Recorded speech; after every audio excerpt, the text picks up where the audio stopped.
Hi everyone, I hope you guys are fine. सब ठीक हो ना? So my name is Shivlata and I'll be teaching you science for UPPCS prelims 2026. ठीक है? As we know आज UPPCS war room का day 5 है. Okay? पहले दिन तो सब बड़े excited थे. अब क्या हो गया? जोश ठंडा हो गया? नहीं ना?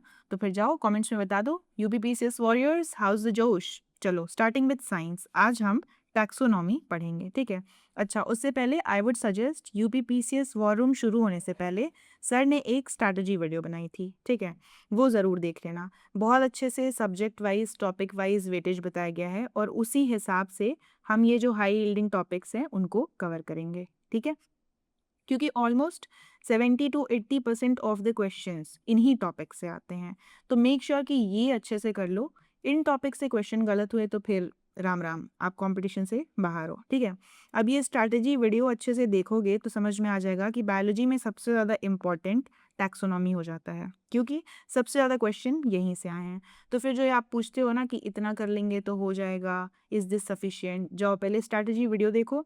उसके बाद भी मन ना भरे तो PYQs उठा के देख लेना और फिर कमेंट्स में आके आप मुझे बताना यस मैम हो जाएगा. ठीक है, तो देखो अब हमारा जो स्ट्रैटेजी है वो ये है कि हमने घटना चक्र को ध्यान में रख के सबसे इम्पॉर्टेंट चीज़ें और कुछ एक्स्ट्रा चीज़ें हैं जो काफ़ी इंपॉर्टेंट है एग्ज़ाम पर्सपेक्टिव से, क्योंकि एज़ वी नो ट्रेंड बदल रहा है पेपर का, तो हमको उस हिसाब से भी प्रिपेयर करना है. ठीक है, तो वो सारी चीज़ें हमने इंक्लूड कर दी हैं. और जो क्वेश्चन आंसर्स होते हैं लास्ट में हर टॉपिक से, जो क्वेश्चंस हर जगह बार बार रिपीट हो रहे होते हैं, हर एग्ज़ाम में फ्रीक्वेंटली पूछे जाते हैं, वो सारा कुछ हमने नोट्स फॉर्मेट में इंक्लूड कर दिया है. ठीक है, क्योंकि देखो अगर आप बायोलॉजी पढ़ने जाओगे घटना चक्र से तो वो केवल बायो पढ़ने में ही आपको अप्रॉक्स 300 पेजेस पढ़ने पड़ेंगे. ठीक है, उसके बाद साइंस में फिजिक्स और केमिस्ट्री भी तो पढ़नी है.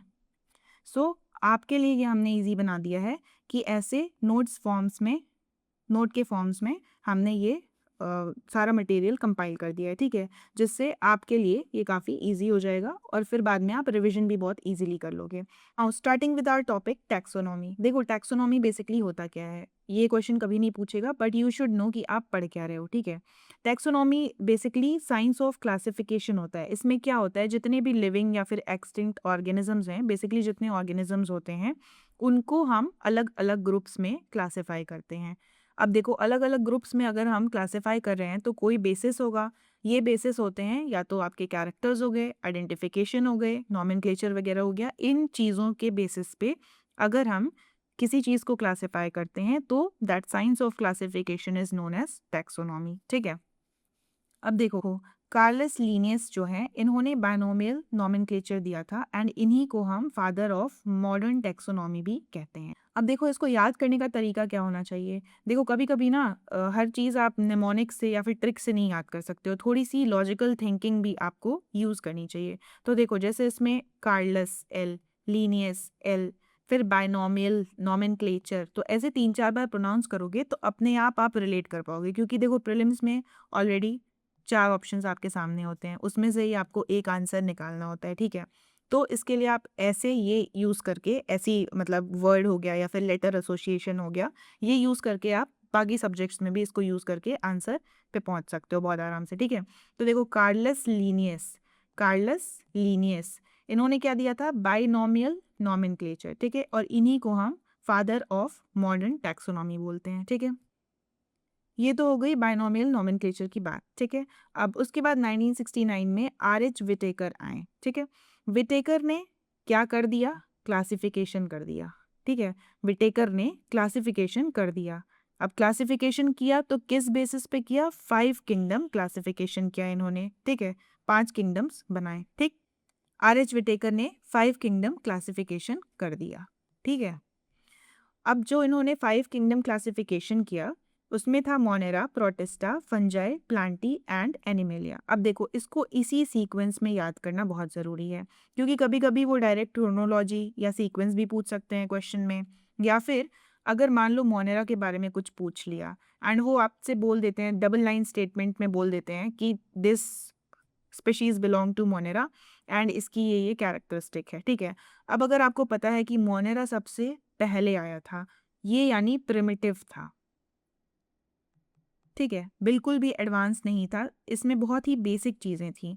तो आपको ये आइडिया होगा कि हाँ, ये लाइन अगर कह रहा है कि इसमें कॉम्प्लेक्स स्ट्रक्चर था, तो वो लाइन गलत होगी, ठीक है? क्योंकि ये तो सबसे पहले आया था, इसलिए इसका सीक्वेंस भी आपको याद करना पड़ेगा, ठीक है? चलो इसको कैसे याद करते हैं बताती हूँ। देखो कोई भी चीज़ सिंगल होती है तो उसको हम क्या बोलते हैं? मोनो, ठीक है? तो हमारा मोनेरा सबसे पहले आ जाता है, ठीक है? अब प्रो एक ऐसा वर्ड है ना कि किसी भी वर्ड के बाद लगाओगे तो मतलब उसका एडवांस वर्जन, और यहीं से सीख लो अगर किसी के पहले लगा है, जैसे प्रोटो हिस्टोरिक वगैरह आप पढ़ते होगे हिस्ट्री में, तो वो मतलब होता था पहले, यानी कि उसका प्रिमिटिव वर्जन, ठीक है? तो अब इसके बाद लगा है प्रो, जैसे आईफोन है आईफोन 13, तो आईफोन 13 प्रो, तो वो उसका एडवांस वर्जन हो गया, ठीक है? तो मोनेरा था, इसके बाद इसका प्रो वर्जन आता है प्रोटिस्टा, ठीक है? अब फंजाई का एक यहीं से एग्जाम्पल याद कर लो। मशरूम खाते हो? ये ऐसा मशरूम होता है, कैसा लग रहा है? ये छोटे से पेड़ की तरह लग रहा है ना? तो ये प्लांटी के पहले आ गया फंजाई, यानी कि ये कनेक्टिंग लिंक बन गया, ठीक है? अब आपको पता है कि पहले प्लांट्स आए, बाद में एनिमल्स आए, तो फिर कैसे हो गया? मोनेरा, इसका प्रो वर्जन प्रोटिस्टा, फिर फंजाई आ गया आपका connecting link, and then Plantae and Animalia, ठीक है? याद हो गया? चलो उसके बाद ये ऑर्डर भी आपको याद करना है। किंगडम के बाद आता है फाइलम, उसके बाद आता है क्लास, फिर आता है ऑर्डर, फिर आता है फैमिली, फिर जीनस एंड स्पीशीज। देखो ये ऑर्डर आपको एज इट इज़ याद करना बहुत इंपॉर्टेंट है, क्योंकि एग्जाम में वो डायरेक्ट क्लासिफिकेशन का ऑर्डर पूछ लेते हैं, ठीक है? या फिर कह देंगे arrange the right order of the classification. अभी 2024 में ही ये क्वेश्चन आया था, ठीक है? इसका सीक्वेंस हम कैसे याद करेंगे? देखो स्टार्टिंग विथ किंगडम, पहले के ज़माने में क्या होता था कि बड़े बड़े किंगडम होते थे, राजा होते थे, ठीक है? राजा का राज्य होता था, उसको बोलते हैं किंगडम। तो राजा होते थे, राजा की होती है प्रजा, पी फॉर प्रजा, तो किंगडम और फाइलम, ठीक है? किंगडम के बाद आ गया फाइलम, राजा के बाद आ गई प्रजा, तो किंगडम के बाद आ गया फाइलम, ठीक है? अब उसके बाद ये इमेजिन करो कि प्रजा है तो फिर वो पढ़ाई करने जाती थी। पढ़ाई करने आप क्लास करने आते हो, क्लास में एक ऑर्डर होता है कि आपको ड्रेस कोड फॉलो करना है, ठीक है? या फिर चुप बैठना है, डिस्टर्ब नहीं करना है किसी को, तो क्लास में आप ऑर्डर फॉलो करते हो, क्लास में ऑर्डर फॉलो करते हो, ठीक है? अब जब छुट्टी हो जाती है स्कूल की, तो फिर घर जाते हो फैमिली के पास। फैमिली के पास जाते हो तो फिर आप जीन्स पहनो, ड्रेस पहनो, कोई मतलब नहीं है, एंड फिर आप खुद को स्पेशल भी फील करा सकते हो, ठीक है? तो ये हो गया आपका सीक्वेंस। क्या हो गया? किंगडम, राजा की हो गई प्रजा, फाइलम, फिर आप स्कूल गए, क्लास में एक ऑर्डर में बैठते हो, फिर छुट्टी होती है घर जाते हो, फैमिली में जीन्स पहनो, कुछ भी पहनो, मैटर नहीं करता है, एंड आप सबसे ज़्यादा स्पेशल भी बन सकते हो, ठीक है? तो ये हो गया आपका सीक्वेंस, ठीक है? देखो, और अगर आपके पास और भी अच्छी ट्रिक्स हैं तो आप बिल्कुल एकदम you are free to write in the comment section, जिससे बाकी लोग को भी हेल्प मिल जाए, और जो सबसे बढ़िया ट्रिक होगी उसको हम पिन भी कर दिया करेंगे कमेंट्स में, ठीक है? चलो, नाउ अंडरस्टैंडिंग कि ये चीज़ें होती क्या हैं, इसमें जो इंपॉर्टेंट चीज़ें हैं वो आपको समझनी है। देखो किंगडम क्या होता है, जो मैंने बताया सबसे पहले राज्य होते थे, ठीक है? तो किंगडम सबसे बड़ा होता है, यानी ब्रॉडेस्ट लेवल होता है। जैसे मान लो अगर प्लांट किंगडम की बात करें तो उसमें सारे प्लांट्स आ गए। एनिमल किंगडम की बात करें तो सारे एनिमल्स आ जाएंगे किंगडम में, ठीक है? नाउ फाइलम, उसके बाद फाइलम आता है। तो फाइलम में क्या हो गया, जैसे मान लो फ्लावरिंग प्लांट्स को अलग कर दिया हमने, नॉन फ्लावरिंग प्लांट्स को अलग कर दिया, ठीक है? तो ये हो गया आपका किंगडम एंड फाइलम। उसके बाद आपका आता है क्लास, ठीक है? क्लास में और सीवरल डिविजन्स होते हैं, ठीक है? ये एग्जांपल्स आपको बिल्कुल भी याद करने की ज़रूरत नहीं है, ये एग्जाम में नहीं आएंगे, बस समझाने के लिए लिखा हुआ है, ठीक है? क्लास में और डिवीजन होते हैं। फिर क्लास के बाद हमने पढ़ा था ऑर्डर आता है, ऑर्डर में और भी डिविजन्स होते हैं। फिर family, genus and species. Species क्या होती है? एक सिंगल, यानी कि मोस्ट स्पेसिफिक होता है group that can interbreed and produce fertile offspring. यानी कि मान लो जैसे टाइगर है और लायन है, तो हम कहेंगे टाइगर की स्पीशीज़ अलग है, लायन की स्पीशीज़ अलग है, क्योंकि टाइगर और लायन जो हैं वो नेचुरली तो आपस में ब्रीड नहीं कर सकते हैं, है ना? तो इसलिए मोस्ट स्पेसिफिक होते हैं स्पीशीज़, और it is a group that can interbreed and produce fertile offspring. यानी कि इनके जो ऑफस्प्रिंग होने चाहिए वो भी फर्टाइल होना चाहिए। जैसे कि मान लो हमने टाइगर और लायन का क्रॉस कराया तो हम लाइगर बनाते हैं, ठीक है? बट ये लाइगर जो है वो फर्दर फर्टाइल नहीं होता है, वो अपने ऑफस्प्रिंग्स प्रोड्यूस नहीं कर सकता है, ठीक है? रिप्रोडक्शन नहीं कर सकता है। तो इसलिए स्पीशीज़ का डेफिनेशन याद कर लो, समझ लो rather. that this is a group that can interbreed and produce fertile offspring and it is also most specific. ठीक है, देखो स्पीशीज क्या होते हैं, group of individual organism with fundamental similarities, ठीक है, एक जैसे होते हैं बेसिकली, ठीक है। यहीं पे ये याद कर लो कि largest number of found and identified species so far is of insects, मतलब सबसे ज़्यादा नंबर किस स्पीशीज़ में पाया जाता है, किस स्पीशीज़ में सबसे ज़्यादा पॉपुलेशन होती है, वो है इंसेक्ट की, ठीक है। नौ यहाँ पे एक और फैक्ट दिया हुआ है कि फादर ऑफ माइक्रोबायोलॉजी किसको बोलते हैं, एंटोन वॉन ल्यूएनहॉक को, ठीक है। इन्हीं को हम बैक्टीरिया की डिस्कवरी के लिए भी जानते हैं, ठीक है। अब इनको AVL करके याद कर लो कि इन्होंने बैक्टीरिया को खोजा था, ठीक है, या फिर एंटोन वॉन ल्यूएनहॉक करके याद कर लो कि इन्होंने बैक्टीरिया को खोजा था। इतना बड़ा नाम है, बैक्टीरिया भी अजीब सा होता है, नाम भी अजीब सा है, ठीक है। एंटोन वॉन ल्यूएनहॉक, ठीक है, इन्होंने बैक्टीरिया को डिस्कवर किया था। नाउ अब जो हमने किंगडम की बात करी तो RH विटेकर ने 5 किंगडम क्लासिफिकेशन दिया था, Monera, protista, fungi, Plantae and Animalia, ठीक है। RH विटेकर ने क्लासिफिकेशन कर दिया था, ठीक है। तो पहला जो किंगडम है मोनेरा। अब देखो मोनेरा में क्या होता है ना, बेसिकली सारे जो ऑर्गेनिजम्स हैं वो यूनिसेल्युलर होते हैं, बहुत प्रिमिटिव होते हैं, बहुत सिंपल होते हैं, ठीक है। अलग अलग तरह के ऑर्गेनिज्म इसमें आकर कर सकते हैं क्योंकि अब हमको पता तो है नहीं, क्या पता कुछ एग्जिस्ट करता हो, हम अभी तक नहीं खोज पाए हों, ठीक है। बट इसमें मोस्टली जो ऑर्गेनिजम्स होते हैं वो यूनिसेल्युलर होते हैं और बहुत सिंपल होते हैं, ठीक है। इनको हम बोलते हैं most ancient living forms on earth, ठीक है। इसी का एग्जाम्पल है साइनोबैक्टीरिया। साइनोबैक्टीरिया को हम मानते हैं कि सबसे पहले कोई अगर लिविंग चीज़ एग्जिस्ट करी वो है साइनोबैक्टीरिया। अब देखो साइनोबैक्टीरिया क्या है, साइकिल जैसा लग रहा है, साइकिल चलती रहती है, तो साइकिल चलाने के लिए सबसे पहले जो आया वो था साइनोबैक्टीरिया, ठीक है। उसके बाद ये सारे प्रोकैरियोट्स होते हैं। अब मैंने बताया था प्रो लगा है अगर पहले तो मतलब वो प्रिमिटिव हो गया, वो सिंपल हो गया, ठीक है। कैरियोट मतलब होता है न्यूक्लियस, यानी प्रो न्यूक्लियस मतलब ये बहुत ही एडवांस न्यूक्लियस इनका नहीं था, बहुत ही प्राइम थे, बहुत ही सिंपल थे, ठीक है। इनके अंदर बहुत ज़्यादा डिवीजन नहीं होता है, बहुत ही प्रिमिटिव होते हैं। देखो इसमें सेल्स जो हैं वो न्यूक्लियर मेम्ब्रेन इसमें नहीं होता है, ठीक है। बाकी जो ऑर्गेनल्स है एक सेल होगी उसी में आपका सब कुछ प्रेजेंट होगा बिना किसी लेयरिंग के, ठीक है।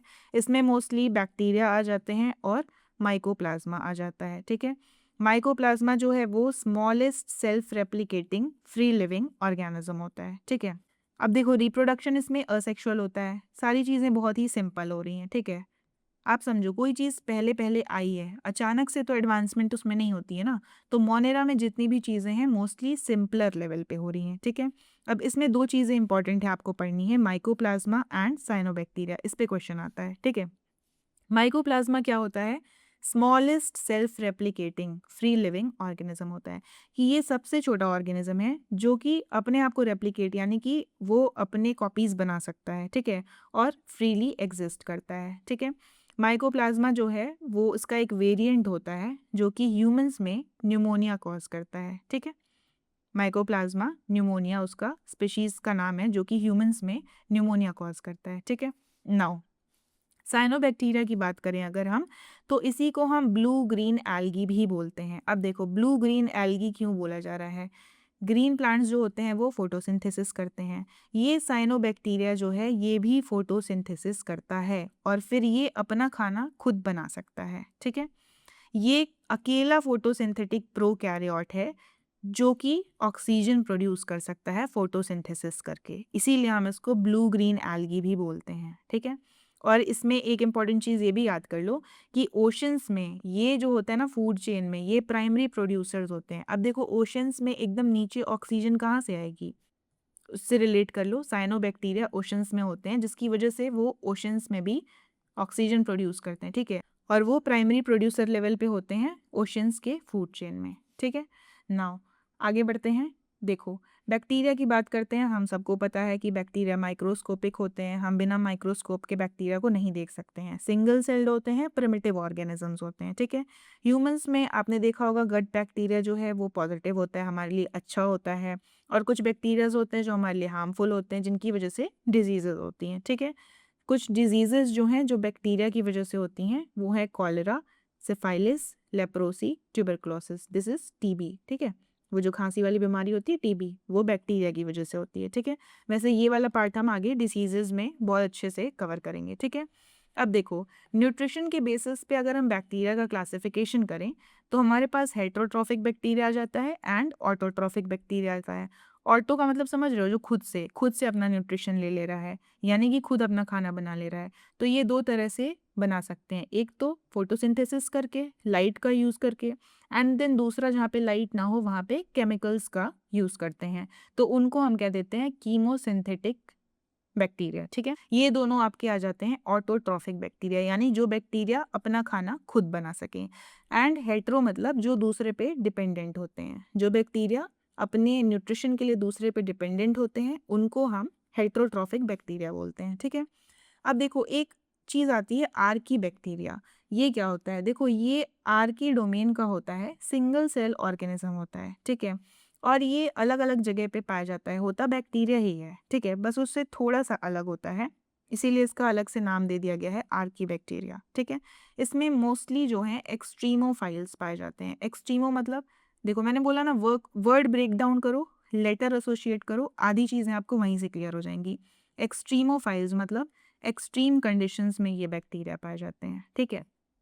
इसमें एक एग्जाम्पल है आपका मिथेनोजेन। अब मिथेनोजेन क्या करता है, सोचो, मिथेनोजेन यानी कि मीथेन जनरेट करता है। मिथेनोजेंस ऐसे बैक्टीरिया होते हैं जो कि मेटाबॉलिक बाई प्रोडक्ट में ये एनारोबिक कंडीशन, यानी कि जहाँ पे ऑक्सीजन नहीं होती है वहाँ पे मीथेन प्रोड्यूस करते हैं, ठीक है। जैसे कि कहाँ पे, वेटलैंड्स हो गए, या फिर ह्यूमंस, या फिर जो भी एनिमल्स होते हैं उनकी डाइजेस्टिव ट्रैक में ये बैक्टीरिया पाया जाता है मिथेनोजेन, जो कि मीथेन को जनरेट करता है, ठीक है। Now we have one thing, Rhizobia. अब देखो, राइजोबिया क्या करता है, आपका नाइट्रोजन फिक्सेशन में हेल्प करता है। आपने ये पढ़ा होगा, अगर नहीं पढ़ा है कोई बात नहीं, कि ये लेग्यूमिनस क्रॉप्स के साथ पाया जाता है। जितनी भी दालें होती हैं उसमें ये बैक्टीरिया पाया जाता है। क्या करता है बेसिकली, ये एटमॉस्फेयर से नाइट्रोजन को फिक्स करता है। तो अब ये, जैसे कोई मान लो ये राजमा है ये, ठीक है। अब राजमा की जड़ है यहाँ पे ये बैक्टीरिया रहता है, ठीक है। अब यहाँ पे ये क्या कर रहा है, नाइट्रोजन फिक्सेशन कर रहा है, जिससे क्या होता है कि नाइट्रोजन प्लांट को मिलता है, ठीक है। एंड यू नो कि नाइट्रोजन जो है वो प्रोटीन कंटेंट के लिए आपका जिम्मेदार होता है, ठीक है। ये सारी चीज़ें ना आप याद कर लिया करो, याद नहीं होती हैं कोई बात नहीं, एक रफ पेज लो, स्क्रिबल करते रहा करो साथ के साथ, ठीक है। एक्टिव लर्निंग करो, ये नहीं कि पॉपकॉर्न खाते हुए वीडियो देख रहे हैं, ठीक है। नहीं कुछ हो रहा है तो कमेंट सेक्शन को ही अपनी रफ कॉपी बना लो, उसमें ही रिवाइज कर लो, जो चीज़ें आपको लग रहा है कि आप पहली बार पढ़ रहे हो या कुछ नया है आपके लिए, बस ऐसे लिख लो, rhizobia, legume crops, nitrogen fixation, हो गया। कमेंट्स में ही लिख दो ताकि आपका रिवीजन साथ के साथ होते रहे, ठीक है। नाउ अब देखो, बताया मैंने नाइट्रोजन फिक्सिंग बैक्टीरिया जो हैं वो रूट नोड्यूल्स में प्रेजेंट होते हैं। लेग्यूमिनस प्लांट यानी कि जितनी भी दाल वाली क्रॉप्स होती हैं उनके रूट्स में ये प्रेजेंट होते हैं, राइजोबिया, ठीक है। ये सिम्बायोटिक होते हैं, ठीक है। अब हम समझते हैं कि सिम्बायोटिक रिलेशनशिप क्या होता है। सिम्बायोसिस मतलब ये होता है, अगर हिंदी में अगर हम बात करें तो इसको हम इजी लैंग्वेज में अगर हम बोले तो संगठन बोल सकते हैं या फिर सहजीवन बोल सकते हैं, टू बी वेरी स्पेसिफिक। देखो इसमें क्या होता है ना, दो अलग अलग स्पीशीज़ आती हैं एंड ये साथ में मिल के रहती हैं, एक दूसरे को फ़ायदा पहुंचाती हैं, ठीक है। अब जैसे एग्जांपल हमने देखा कि लेग्यूमिनस प्लांट्स में नाइट्रोजन फिक्सिंग बैक्टीरिया पाए जाते हैं, राइजोबिया बेसिकली, ठीक है। तो क्या होता है, अब ये जो बैक्टीरिया है इसको लेग्यूमिनस प्लांट से अपना फूड मिल रहा है, और ये जो नाइट्रोजन फिक्सेशन कर रहे हैं उससे प्लांट को नाइट्रोजन मिल रही है, ठीक है, जिसकी वजह से उनको एक तरह से न्यूट्रिएंट मिल रहा है। तो बेसिकली ये एक सिम्बायोटिक रिलेशनशिप में रहते हैं दोनों, ठीक है। अब देखो, अगर हम असेक्सुअल रिप्रोडक्शन की बात करें यूनिसेलुलर ऑर्गेनिजम्स में, तो बेसिकली ये असेक्सुअल मीन्स से ही रिप्रोड्यूस करते हैं, ठीक है। इसमें अलग अलग तरीके होते हैं, जैसे बाइनरी फिजन हो गया, मल्टीपल फिजन हो गया, फ्रेगमेंटेशन हो गया, बडिंग हो गया।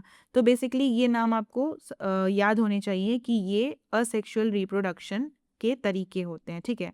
जैसे बाइनरी फिजन में मान लो ये हुआ, बाइनरी मतलब यहाँ से दो निकल गए, ठीक है। या फिर ये है, मान लो एक ये है और ये आपस में ही अलग हो गए, मतलब एक सिंगल से ही यहाँ से अलग होते होते होते होते इसने दो बना दिया, ठीक है। उसके बाद मल्टीपल फिजन हो गया, अलग अलग बनाते गए ऐसे हो गया। नाउ फ्रेगमेंटेशन, अगर कोई बैक्टीरिया मान लो ऐसा है, यहाँ से टूट गया, 2 बैक्टीरिया हो गए, ये फ्रेगमेंट होते गए अलग अलग, एंड अलग अलग बैक्टीरिया बढ़ते गए, ऐसे इनकी पॉपुलेशन बढ़ती है। ठीक है, तो ये असेक्सुअल रिप्रोडक्शन के तरीके होते हैं। ठीक है, now coming to second kingdom, kingdom Protista, वो हमने पढ़ा मोनेरा, मोनो बहुत सिंपल था। अब इसका प्रो वर्जन आ गया प्रोटिस्टा। ठीक है, तो प्रोटिस्टा में क्या होता है कि यूनिसेलुलर तो होते हैं ये, पर अभी तक हम क्या पढ़ रहे थे, प्रोकैरियोट्स, प्रो न्यूक्लियस, यानी कि जिनका न्यूक्लियस बहुत सिंपल था, न्यूक्लियर मेम्ब्रेन नहीं पाई जाती थी। ये क्या आ गए, यूकैरियोट, यानी कि इनका न्यूक्लियस थोड़ा एडवांस है। सेल तो इनकी भी सिंगल ही है, बहुत सारी सेल्स नहीं है, लेकिन जो न्यूक्लियस है वो थोड़ा एडवांस है। ठीक है, बाउंड्रीज इसमें भी अभी भी वेल डिफाइंड नहीं है। अब इसमें ना एग्जाम्पल बस आपको याद करना होगा कुछ, बाकी कैरेक्टरिस्टिक इतनी इंपॉर्टेंट नहीं है, बट आपको ये पता होना चाहिए कि प्रोटिस्टा में क्राइसोफाइट्स आते हैं जिसमें डायटम्स और गोल्डन एल्गी पाए जाते हैं, डाइनोफ्लैजेलेट्स हो गए, स्लाइम मोल्ड्स हो, कुछ प्रोटोजोआ हो गए जैसे अमीबा, पैरामीशियम, फ्लैजेलेट्स, सीलियोफोरा, ये तो इसका एग्जाम्पल आपको याद करना चाहिए कि ये सारी चीज़ें जो हैं वो प्रोटिस्टा में आती हैं। ठीक है, ये आपको पता होना चाहिए। जैसे कि प्लाज्मोडियम जो है वो ह्यूमंस में मलेरिया कॉज करता है, तो प्लाज्मोडियम क्या है, प्रोटिस्टा में आता है। ठीक है, तो ये एग्जांपल्स बस इंपॉर्टेंट है, इसको आप रिवाइज करते रहना, 1-2 बार देख लोगे, इसमें भी यूग्लिनॉइड इंपॉर्टेंट है, स्लाइम मोल्ड्स है, इसको आप ऐसे 1-2 बार देख लोगे तो रिवाइज हो जाएगा। ठीक है, now coming to kingdom Fungi. अब देखो फंजाई के स्टडी को हम बोलते हैं माइकोलॉजी, और यहीं से एक चीज़ नोट कर लो, मैंने बोला ना कि एक रफ पेज रखा करो जिस पे आप स्क्रिबल करते रहा करो। ठीक है, ताकि आप एक्टिवली चीज़ों को ग्रास्प कर लो। कुछ चीज़ें नोट्स में नहीं दी गई हैं, वो मैं आपको नोट करा दूंगी, तो साथ के साथ आप नोट करते रहा करो। ठीक है, अब देखो फंजाई की स्टडी को हम कहते हैं माइकोलॉजी, बट अगर हम एल्गी की स्टडी करेंगे इसको हम बोल देते हैं फाइकोलॉजी। ठीक है, तो कभी कभी मैच द फॉलोइंग में क्वेश्चन आ जाता है या फिर डायरेक्टली पूछ लेता है, तो यू शुड नो कि फंजाई की स्टडी को हम बोलते हैं माइकोलॉजी और एल्गी की स्टडी को हम बोलते हैं फाइकोलॉजी। ठीक है, नाउ इसमें फंजाई में क्या होता है, यूकैरियोटिक ऑर्गेनिजम्स होते हैं जिसमें क्लोरोफिल नहीं होता है। ठीक है, अब आपको सबको पता है, ये तो बेसिक सी चीज़ है कि प्लांट्स जो हैं वो ग्रीन क्यों होते हैं, उसमें क्लोरोफिल प्रेजेंट होता है। ग्रीन कलर इसीलिए होता है ना, क्योंकि वो क्लोरोफिल प्रेजेंट होता है। अब शुरू में मैंने आपको बताया कि फंजाई का एग्जाम्पल है मशरूम। मशरूम आपने देखा है किस कलर का होता है, वाइट कलर का होता है, क्रीम कलर का होता है, ठीक है, या ब्लैक कलर का होता है। तो ये मैंने क्या बताया था, ये प्लांट की तरह दिख रहा है बट प्लांट की तरह प्लांट होता नहीं है, तो इसीलिए प्लांट से अलग किंगडम पहले आता है फंजाई, उसमें अलग से इसको रखते हैं। ठीक है, तो इससे याद कर लेना कि फंजाई में क्लोरोफिल नहीं होता है और वैस्कुलर बंडल्स नहीं होते हैं। ठीक है, ये बहुत इंपॉर्टेंट है, आपको पता होना चाहिए कि फंजाई में क्लोरोफिल नहीं होता है। ठीक है, नाउ ये हेट्रोट्रॉप्स होते हैं, इनको फूड के लिए जो दूसरे मॉलिक्यूल्स हैं या फिर जो डिजॉल्व मॉलिक्यूल्स होते हैं उनको अब्जॉर्व करते हैं ये। ठीक है, तो ये हेट्रोट्रॉप्स होते हैं, बेसिकली दूसरे पे डिपेंड होते हैं अपने न्यूट्रिशन के लिए। अब देखो इसका एग्जाम्पल काफ़ी इंपॉर्टेंट होता है, इसके एग्जाम्पल्स में से हैं यीस्ट, मोल्ड एंड मशरूम्स। ये तीनों आपको पता होना चाहिए कि ये फंजाई होते हैं। ठीक है, अब मोल्ड आपको पता होगा, इसको हिंदी में बोलते हैं फफूंद बोलते हैं, जो ब्रेड जब ख़राब हो जाती है तो उसके ऊपर वाइट और ब्लैक पार्ट हो जाता है ना, उसी को हम बोलते हैं मोल्ड। ठीक है, मशरूम आपको पता है। ठीक है, ईस्ट के बारे में ये याद कर लेना कि ये सिंगल सेल्ड फंजाई है।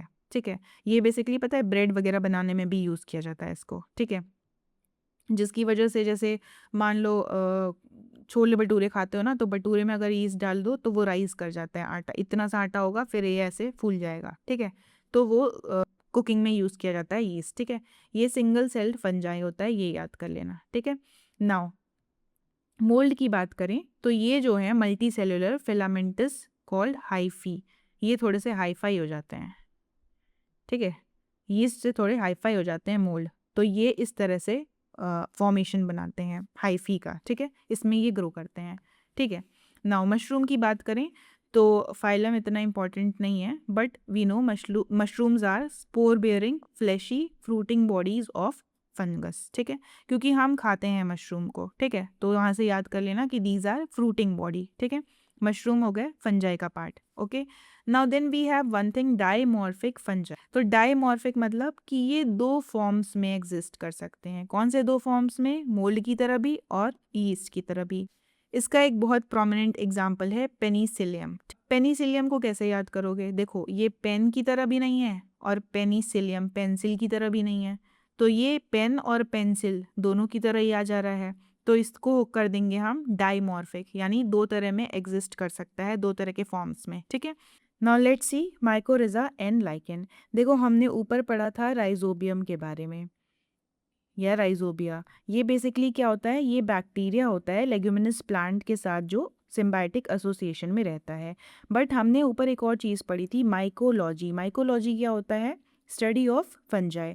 तो देखो, कहीं भी माइको वर्ड यूज़ हो रहा है उसको आप फंजाई के साथ एसोसिएट कर दोगे। ठीक है, माइकोरिजा में क्या होता है? ये भी एक सिम्बायोटिक एसोसिएशन होता है, बट ये फंगस और प्लांट रूट्स के बीच में होता है। वो हो रहा था बैक्टीरिया और प्लांट रूट्स में, ये है फंगस और प्लांट रूट में। ऐसा कोई भी सिम्बायोटिक एसोसिएशन होता है उसको हम बोलते हैं माइकोरिजा। ठीक है, देन हमारे पास एक चीज़ होती है लाइकेन। देखो, लाइकेन बेसिकली क्या होता है? इसको हम गुड इंडिकेटर ऑफ पॉल्यूशन भी बोलते हैं, क्योंकि जहाँ कहीं भी हाई पॉल्यूशन होगा ना, वहाँ पे लाइकेन ग्रो नहीं करते हैं। क्यों? Let's see. देखो, लाइकेन क्या है? दो ऑर्गेनिज्म से मिलके बनता है, which is algae and fungus. ठीक है, ये दोनों एक म्यूचुअलिस्टिक रिलेशनशिप में रहते हैं। म्यूचुअल रिलेशनशिप मतलब दोनों एक दूसरे को फ़ायदा पहुंचा रहे हैं कहीं ना कहीं। ठीक है, एंड दोनों ही एक दूसरे की वजह से एग्जिस्ट भी कर पा रहे हैं, क्योंकि क्या होता है कि एल्गी जो है, ये इसके अंदर क्लोरोफिल होता है, जिसकी वजह से इनको दोनों को न्यूट्रिशन में बेनिफिट होता है, एंड देन फंगस इसको प्रोटेक्शन देता है। तो एल्गी और फंगस एक साथ मिलके लाइकेन बनाते हैं। ठीक है, एंड लाइकेन को हम very good indicator of pollution मानते हैं। जहाँ पर भी पॉल्यूशन हाई होगा वहाँ पे लाइकेन ग्रो नहीं करेगा। ठीक है, इसका एक ये भी रीज़न होता है। देखो, ये बहुत ही नेसेंट स्टेज में रहते हैं, जैसे एल्गी और फंगस हो गए, तो इनको सॉइल की ज़रूरत नहीं है, वो ऐसे नेचर से अपना न्यूट्रिशन ले रहा है, क्लोरोफिल से ये अपना खाना बना रहा है, एंड देन उस पे ही वो सरवाइव कर रहे हैं। तो कहीं ना कहीं जब हाई पॉल्यूशन होता है, टॉक्सिन्स बहुत ज़्यादा होने लगते हैं, तो फिर ये इनकी ग्रोथ को इनहिबिट कर देगा, तो एनीवेज लाइकेन ग्रो नहीं करेगा। तो इसीलिए पॉल्यूशन जहाँ पे ज़्यादा होता है वहाँ पे लाइकेन ग्रो नहीं करता है। ठीक है, and then we have this line, lichen and moss are most likely to be found surviving on surface without soil. ये यूपीएससी का पीवाईक्यू था। ठीक है, सो आप ये याद कर लो, लाइकेन एंड मॉस ये दो ऐसी चीज़ें हैं जो विदाउट सॉइल सर्वाइव कर सकती हैं। ठीक है, then we have some facts. देखो, यीस्ट क्या है? फर्मेंटेशन में यूज़ होता है, ऊपर मैंने आपको बता दिया। ठीक है, जैसे इडली वगैरह बनाने में भी यूज़ होता है, कुकिंग में बेसिकली फर्मेंटेशन में यूज़ किया जाता है यीस्ट का। ठीक है, कैसीन क्या है? मिल्क प्रोटीन है। इसको कैसे याद करोगे? देखो, दूध पीते हैं, दूध पीने से ताकत हमें कैसे मिलती है? कैसे मिलती है? कैसीन प्रोटीन से मिलती है। ठीक है, देखो, कोई भी प्रोटीन होता है ना, वो EIN इससे ही एंड होता है, तो कहीं भी किसी भी वर्ड के आगे ऐसे लगा हो तो समझ जाओ कि वो कोई प्रोटीन है। ठीक है, तो कैसे ताकत मिलती है दूध पीने से? कैसीन प्रोटीन से मिलती है। ठीक है, and then we have aloe vera. Aloe vera क्या होता है? एंजियोस्पर्म होता है। A for aloe vera, A for angiosperm, aloe vera angiosperm. ठीक, now coming to kingdom plantae. देखो, प्लांट्स क्या होते हैं? यूकैरियोटिक सेल्स होते हैं, यानी कि ये एडवांस लेवल के होते हैं। हम सबको पता है बहुत सारी एडवांसमेंट होती है प्लांट्स में। ठीक है, इतने बड़े बड़े स्ट्रक्चर होते हैं, इतने छोटे छोटे प्लांट्स भी होते हैं, बट वो रिस्पायर भी करते हैं, वो उनका रेस्पिरेशन हो रहा है, ट्रांसपिरेशन हो रहा है, उसमें फूड भी जा रहा है, न्यूट्रिशन भी उनका दिख रहा है, हमें रिप्रोड्यूस भी कर रहे हैं। ठीक है, तो ये काफ़ी एडवांस सेल्स होती हैं। इनकी जो सेल्स होते हैं, उनकी cell wall is mainly made of cellulose. देखो, सेल है, सेल की वॉल है, सेल की वॉल किससे बनी है? सेल्यूलोज से बनी है। ठीक है, वॉल में डबल एल आता है, सेल की वॉल है, सेल्यूलोज से बनी है। ठीक है, ये मोस्टली ऑटोट्रॉफिक होते हैं। हम सबको पता है कि वो अपना खाना खुद सिंथेसाइज कर सकते हैं फोटोसिंथेसिस की हेल्प से। ठीक है, ये इन फाइलम्स में डिवाइडेड होता है, अगेन 5। ठीक है, 1 2 3 4 5, ये 5 फाइलम्स में डिवाइड होता है। ठीक है, इसमें क्या आता है? Algae, bryophyta, pteridophyta, gymnosperms and angiosperms. ठीक है, अब देखो, ये भी सीक्वेंस काफ़ी इंपॉर्टेंट हो जाता है, तो इसको आप ऐसे याद कर सकते हो। अब देखो, प्लांट्स के बारे में याद कर रहे हैं, तो अब आप लोग जिम जाते हो, बहुत सारे लोग आजकल जिम जाते हैं, तो अब आप मान लो किसी दिन जिम जाते हो, अब आप देख रहे हो कि एक प्लांट भी जिम करने आ रहा है। देखो थोड़ा सा फनी है बट ये चीज़ें याद रहती हैं एक्चुअली एग्जाम में, ठीक है। तो आप बोलोगे अब ए बी, ठीक है, एल्गी ब्रायोफाइटा। अब देखो इसको हम टेरिडोफाइटा बोलते हैं बट ये पी से स्टार्ट होता है, तो ये काफ़ी अजीब नाम है, ठीक है। तो ये बात भी तो अजीब है कि प्लांट्स जिम कर रहे हैं, ठीक है। तो ये अजीब नाम है, तो इसलिए इसको प्लांट से ही याद रखो कि प्लांट्स जिम कर रहे हैं, ये बड़ा अजीब सा बात है।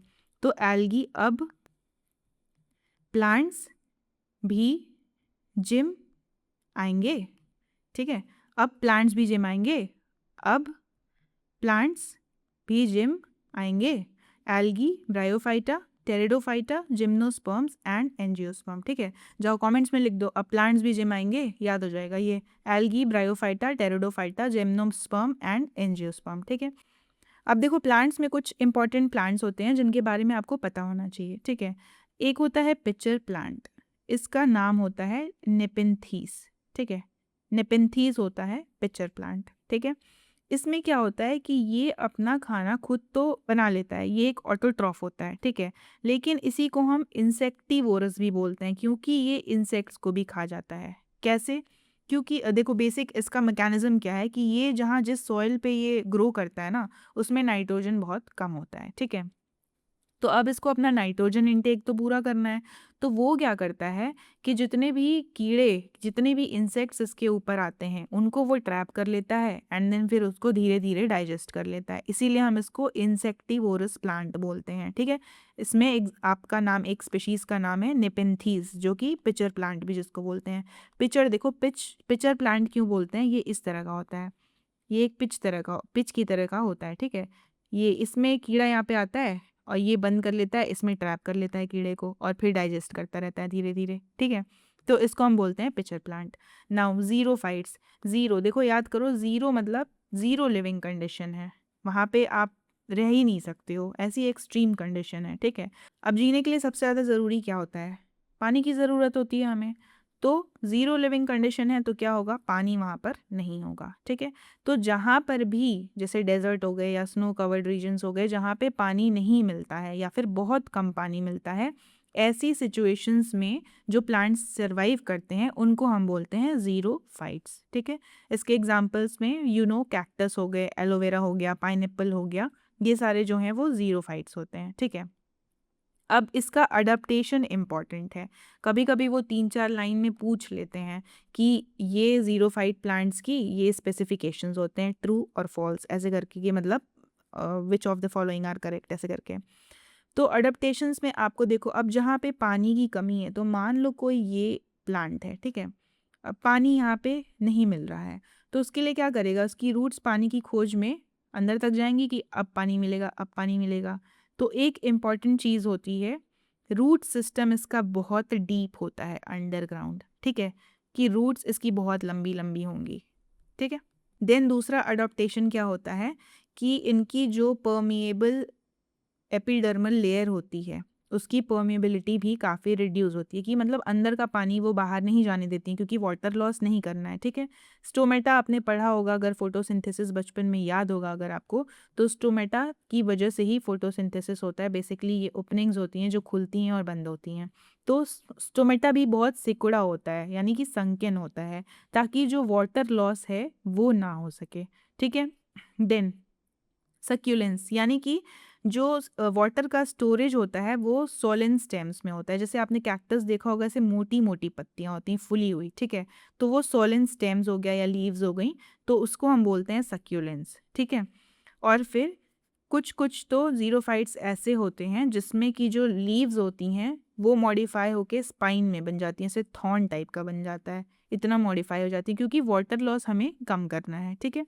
जैसे कि डेजर्ट प्लांट्स हो गए, कैक्टस वगैरह हो गए, ठीक है। नाउ अब फ्रिएटोफाइट क्या होते हैं, फ्रिएटोफाइट होते हैं जो डीप रूटेड प्लांट, जो कि बहुत नीचे फ्रियाटिक जोन से पानी को खींच रहे हैं, उनको हम बोल देंगे फ्रियाटोफाइट, ठीक है।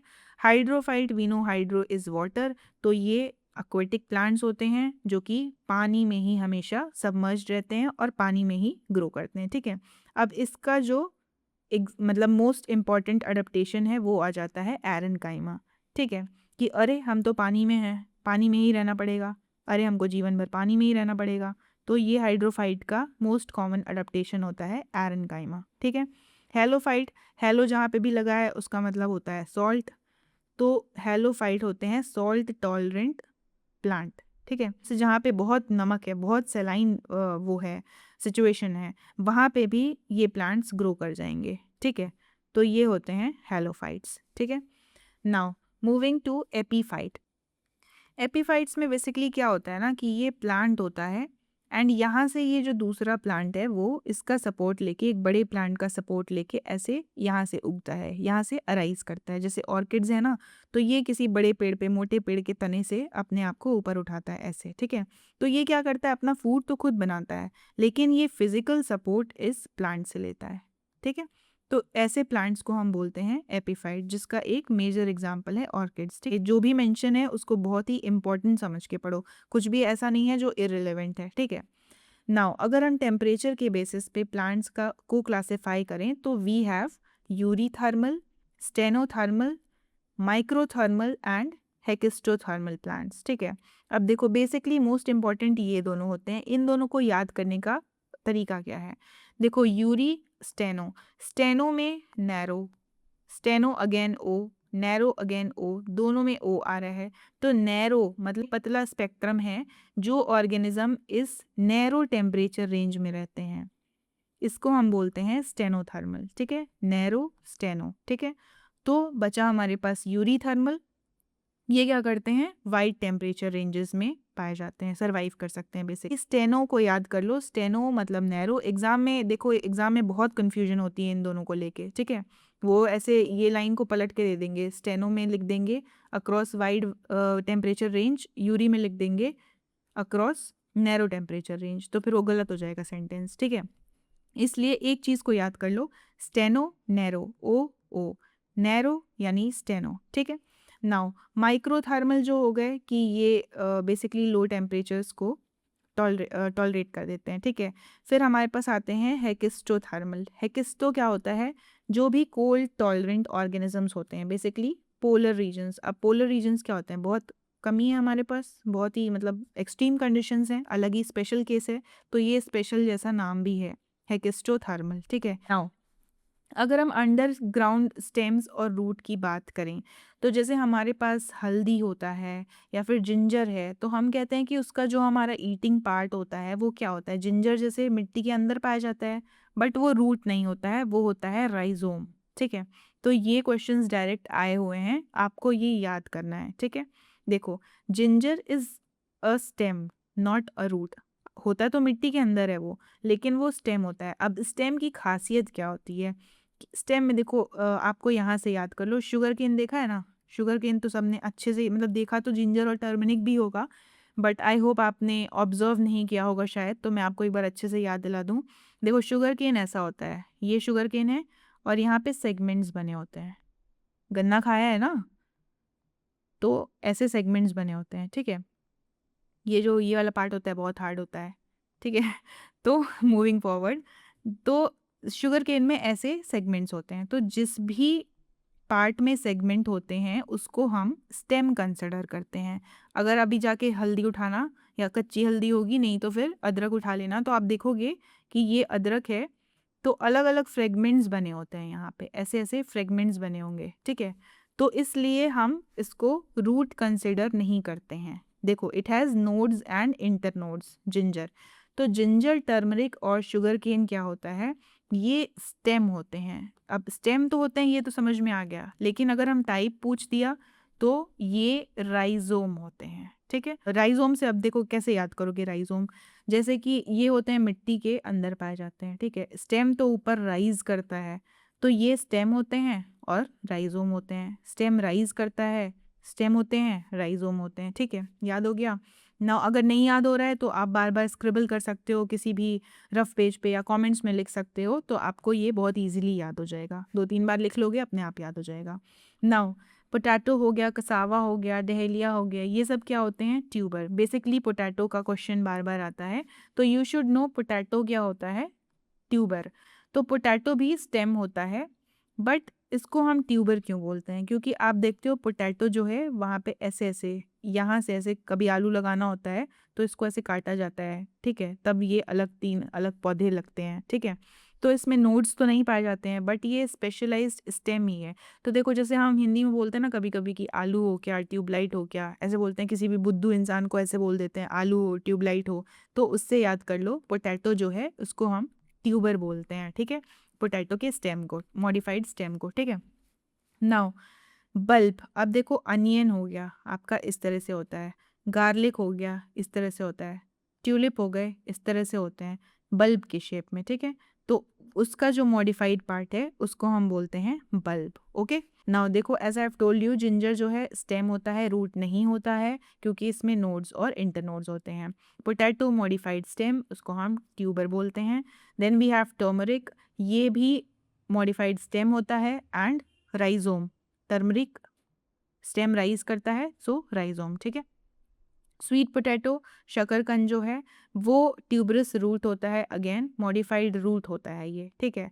अब देखो पोटैटो और स्वीट पोटैटो में कंफ्यूज मत होना, पोटैटो में स्टेम होता है, मॉडिफाइड होता है, उसको हम बोलते हैं ट्यूबर। और स्वीट पोटैटो में क्या है, ये ट्यूबरस रूट होता है, यानी कि मॉडिफाइड रूट होता है। अब देखो अगर स्वीट पोटैटो आपने देखा होगा शकरकंद, तो वो बेसिकली ऐसे लंबी सी होती है एंड देन यहाँ पे रूट निकला होता है, ठीक है? तो ऐसे याद कर लेना कि ये मॉडिफाइड रूट होता है और आलू में कोई रूट थोड़ी निकला होता है, ऐसा गोल सा होता है, तो वो स्टेम होता है, ठीक है? अब देखो प्लांट्स और फूड के फैक्ट्स को याद कर लेते हैं हम, क्योंकि इससे बहुत सारे क्वेश्चंस पूछे जाते हैं और सबसे ज़्यादा कंफ्यूजिंग भी यही होता है, ठीक है? सो शुगर केन की अगर हम बात करें तो this is this scientific name of sugar cane which is Saccharum officinarum, ठीक है? सैकरम, सैकरम याद रहेगा, एस से शुगर, एस से सैकरम, ठीक है? नाउ इसमें बेसिकली जो एरियल स्टेम होता है उसमें क्या स्टोर होता है, शुक्रोज होता है, मीठा मीठा होता है, सबको पता है शुक्रोज होता है, ठीक है? नाउ वी हैव पी, अब पी को हम बोलते हैं ना डाइकोटिलिडनस फैमिली का होता है ये, ठीक है? इसको हम हर्ब भी बोलते हैं, तो ये याद कर लेना, ये नहीं कि मटर है तो हर्ब कहाँ से हो गया, इसको हम हर्ब भी बोलते हैं, ठीक है? Now we have groundnut, horse gram and soybean, ये बेसिकली लेग्यूमिनस, मैंने बताया था ना दाल से जो रिलेटेड होती हैं क्रॉप्स उनको लेग्यूमिनस क्रॉप्स बोलते हैं। तो देखो जैसे ग्राउंडनट, हॉर्स ग्राम, चना इसको बोलते हैं जो नॉर्मल चना होता है, सोयाबीन। तो अगर मूंगफली तो आपको पता ही है सबको कि वो ऐसे एक छिलके में होती है एंड देन इसमें ऐसे उसकी नट्स होते हैं, ठीक है? चना का अगर आपने फसल देखा होगा तो चना भी ऐसे हरे कलर के कवरिंग में आता है एंड अंदर चना होता है, ठीक है? तो बेसिकली जो ऐसे कवर में आते हैं उन्हीं को हम लेग्यूमिनस प्लांट्स बोल सकते हैं, ठीक है? वो पी फैमिली के होते हैं। देखो मटर याद है ना, मटर ऐसा होता है, इसके अंदर मटर के दाने होते हैं, तो इसीलिए हम इसको पी फैमिली को का बोलते हैं क्योंकि ये ऐसे ही कवरिंग्स में आते हैं, ठीक है? जो लॉन्ग होता है उसको हम बोलते हैं क्लोव, ठीक है? ये क्या होता है, बेसिकली बड होता है। अब देखो लॉन्ग को अगर आप ध्यान से देखो तो ऐसा दिखता है, ठीक है? क्या लग रहा है, ये फूल की कली ही तो लग रही है, तो ये बड ऑफ द ट्री होता है, ठीक है? अब ये डायरेक्टली पूछ देता है कि क्लव प्लांट का कौन सा पार्ट होता है, स्टेम है, रूट है, फ्लावर है, बड है, क्या है? तो फ्लावर और बड दोनों ही लिखा हो सकता है, तो आप बड पे टिक लगाओगे, ठीक है? फ्लावर बड है तब तो बड हो गया पूरा, अगर फ्लावर और बड दोनों है तो आप बड पे ही टिक लगाओगे, ठीक है? नाउ सैफरन, सैफरन जो होता है केसर होता है। केसर बेसिकली कहाँ पाया जाता है, कश्मीर में, आपको पता है, ठीक है? केसर में सैफरनल एंड पिक्रोक्रोसीन केमिकल्स पाए जाते हैं, ठीक है? सैफरनल तो याद रहेगा सैफरन से, एंड देन पिक्रोक्रोसीन, पिक्रोक्रोसीन ऐसे याद कर लेना, क्रो क्रो आ रहा है इसमें बीच में, तो सैफरन कि कौआ कहाँ ही केसर खाएगा, तो क्रो क्रो, कौआ कहाँ केसर खाएगा, तो पिक्रोक्रोसिन एंड सैफरनल, ये सैफरन में केमिकल्स पाए जाते हैं, ठीक है? And then we have turmeric, ये इंपॉर्टेंट है, काफ़ी काफ़ी ज़्यादा बार इससे क्वेश्चंस पूछे गए हैं। ऊपर हमने पढ़ा था कि टर्मरिक का जो अंदर वाला पार्ट होता है वो क्या होता है, मॉडिफाइड स्टेम होता है, ठीक है? क्या होता है, राइजोम होता है। क्यों हम बोलते हैं राइजोम, क्योंकि स्टेम तो ऊपर राइज करता है बट ये अंदर पाया जा रहा है, तो ये कैसा स्टेम हो गया, ये राइजोम स्टेम हो गया, ठीक है? नाउ इसमें क्या होता है, एक केमिकल पाया जाता है करक्यूमिन, ठीक है? करक्यूमिन, करक्यूमिन पाया जाता है टर्मरिक में। देखो टर कर ऐसे करके याद कर लेना, ठीक है। और ये ऑब्वियसली एंटी इन्फ्लेमेटरी और एंटीऑक्सीडेंट्स प्रॉपर्टीज़ के लिए जाना जाता है। आप सबको पता है, घर में चोट लगती थी बचपन में तो मम्मी हल्दी लगा देती थी, ठीक है। तो एंटी इन्फ्लेमेशन एंड एंटीऑक्सीडेंट, ठीक है। अब देखो लीची यहाँ पे इसलिए इंक्लूड किया गया है, 1-2 बार इससे क्वेश्चन आया है। बेसिकली इसमें बताने का इसमें इसको इंक्लूड करने का मेन मोटिव क्या था, ये ड्रूप क्या होता है, कोई भी ऐसे फल हो गए जैसे प्लम हो गया, चेरी हो गया, मैंगो हो गया, लीची हो गया, कि जैसे अंदर सीड है ऊपर थोड़ा फ्लैश है, तो उस फ्रूट को हम कहते हैं ड्रूप, ठीक है। तो अगर ऐसा कोई प्लांट आ गया, ऐसा कोई नाम आ गया और पूछ देता है कि ड्रूप कौन सा है, इसमें से ड्रूप कौन सा है, तो ये नाम याद कर लो, प्लम, चेरी, मैंगो, लीची, ये सब क्या होते हैं, ड्रूप होते हैं, ठीक है। और ये चीज़ें देखो जो नहीं समझ में आता है ना, एक बार इसको सर्च कर लिया करो, क्योंकि फ़ोटो देखोगे ना तो फिर अपने आप चीज़ें लंबे टाइम के लिए याद हो जाती हैं, ठीक है, समझ में आ जाता है। तो ड्रूप अगर आप सर्च करोगे ना तो आपको ऐसे ही प्लम और चेरी टाइप की चीज़ें, लीची टाइप की चीज़ें दिखाई देंगी, ठीक है। Now most important thing, papaya. Papaya में बेसिकली एक एंजाइम होता है पपाइन, ये तो याद होगा, पपाया में पपाइन होता है, ठीक है, जिसकी वजह से डाइजेशन ऑफ प्रोटीन होता है, ठीक है। अब देख मोस्टली बोला जाता है कि अगर आप प्रोटीन ज़्यादा खाते हो तो आपको उसके साथ फाइबर भी लेना चाहिए, ठीक है, ताकि प्रोटीन का डाइजेशन हो। अब पपाया में बहुत ज़्यादा फाइबर होता है, ठीक है, तो वो क्या करता है, डाइजेशन करता है प्रोटीन का, ठीक है। पपाया में पपाइन एंजाइम होता है जो कि प्रोटीन को डाइजेस्ट करता है, ठीक है। इसका जो येलो कलर होता है वो किस पिगमेंट की वजह से होता है, ज़ैंथोफिल पिगमेंट की वजह से, जिसको हम कैरीकैक्साथिन में बोलते हैं, ठीक है। अब देखो ये जो पिगमेंट वाली चीज़ है ना, देखो यहाँ पे है, ये पिगमेंट वाला चीज़ बहुत इंपॉर्टेंट है, क्योंकि बार बार क्वेश्चंस यहाँ से आते हैं, और अब तो मैच द फॉलोइंग के बेसिस पे आने लगा है कि 3-4, मतलब पहले तो डायरेक्ट 1 स्टेटमेंट क्वेश्चंस आते थे, बट अब 3-4 ऑप्शंस दे देंगे and then you have to match the following कि हाँ कौन से प्लांट में या कौन से फ्रूट में कौन सा पिगमेंट पाया जाता है, ठीक है। तो इसको याद कर लेते हैं हम अच्छे से। चलो स्टार्टिंग विद पपाया। पपाया में ज़ैंथोफिल पिगमेंट पाया जाता है, ठीक है। ज़ैंथोफिल या कैरीकैक्साथिन, बेसिकली एक्स आ रहा है इसमें, ठीक है, पपाया में एक्स, पापा एक्स ऐसे करके याद कर लेना, ठीक है। देन मैंगो का जो एडिबल पार्ट होता है उसको हम बोलते हैं मीज़ोकार्प, ठीक है, ये याद कर लेना, M for mango, M for Mizo. अब देखो इसमें अगर मेटाकार्प आ गया तो गलत मत कर देना, मीज़ो, मीज़ो मतलब अंदर, ठीक है। मैंगो में एम और ओ आ रहा है, मीज़ो में भी एम और ओ आ रहा है, ठीक है। ऐसे याद कर लेना, मैंगो का जो एडिबल पार्ट होता है वो होता है मीज़ोकार्प, सॉरी। अब देखो कोई भी फ्लावर जिसमें हम ब्लॉसम लगाते हैं, जैसे अभी आजकल बहुत ट्रेंड में है चेरी ब्लॉसम, ऐसे पिंक पिंक कलर के फ्लावर्स होते हैं, एक बार सर्च करके दिखना, बहुत सुंदर लगते हैं, ठीक है। तो ये क्या होते हैं, बेसिकली ये फ्लावरिंग प्लांट्स के रिप्रोडक्टिव ऑर्गन्स होते हैं, ये जो ब्लॉसम्स होते हैं, ठीक है। तो ये फ्लावर ही होते हैं बट उसके रिप्रोडक्टिव ऑर्गन्स होते हैं जिसके भी आगे ब्लॉसम या ब्लूम लगा होता है, ठीक है। नाउ जैसे हम पिगमेंट की बात कर रहे थे, ये इंपॉर्टेंट है, इसको याद करते हैं। चलो देखो, रेड एप्पल यानी एप्पल में एंथोसायनिन होता है, ठीक है, A for Apple, A for anthocyanin, ठीक है, A for Apple, A for anthocyanin, ठीक है, एप्पल में एंथोसायनिन होता है, ठीक है।